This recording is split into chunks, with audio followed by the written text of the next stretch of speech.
A MiG-21 Soviet supersonic fighter jet was once a symbol of the military town of Smuravyovo in Russia's Pskov Oblast. Now it looks more like a monument to the town's decay, along with the ruined building behind it. Здесь убил уже одного. Серьезно? Да, он ходил там, знаешь, то доски надо, то еще там что-нибудь, кирпичи там собрать, то еще. И обвалилось на голову ему, и все. Marat Falyakhev was once in charge of the officers' house. In the late 1990s, it was home to cafes, shops, a dance hall and more. Ну, вот вестибюль наш, касса была. Впереди главный зал актовый. Большой был? Где-то на 500 мест. Не, это слишком больно смотреть на это. The large military airfield and the garrison formed the heart of the town, some 200 kilometres from St. Petersburg. But around 10 years ago, the Defence Ministry decided to close down the base, leaving hundreds unemployed. Вот здесь когда-то еще роддом был, даже. Former pilot Sergei Kochetkov came to Smuravyovo from Germany in 1994, like many other servicemen. About 4,000 people lived here at the time, and the airfield was constantly busy. Вот здесь на северо-западе он самый такой был добротный, хороший аэродром был. Many of the now retired pilots who worked here were baffled by the decision to close the base. After years of high-risk service, they were left with no income as the town began crumbling.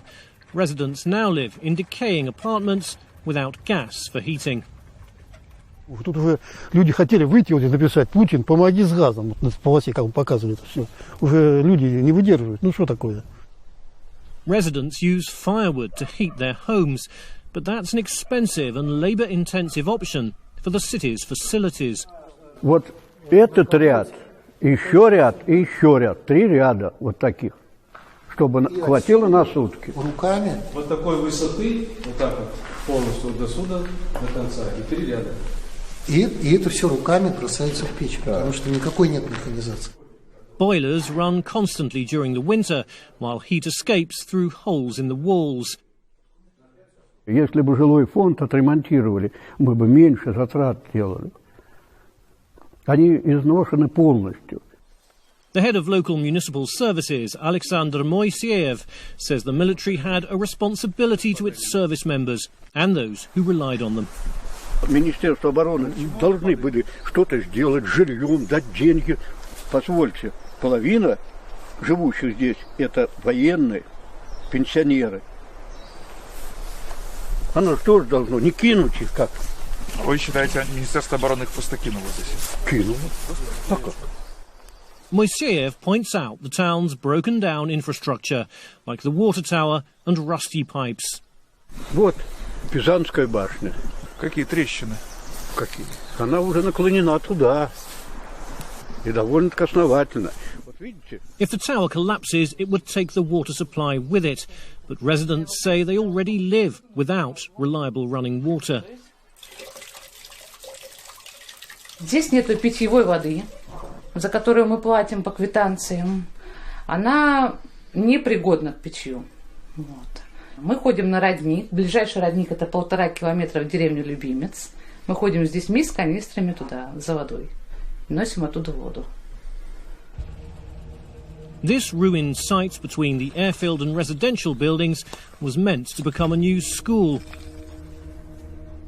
2 of the 3 floors were completed when the military left. When construction stalled, looters took what they could. Вы видели школу, да? Там фильм можно снимать про Сирию, про войну. Those left living around this former military base face a different kind of conflict, a struggle to survive with few resources and little hope for the future.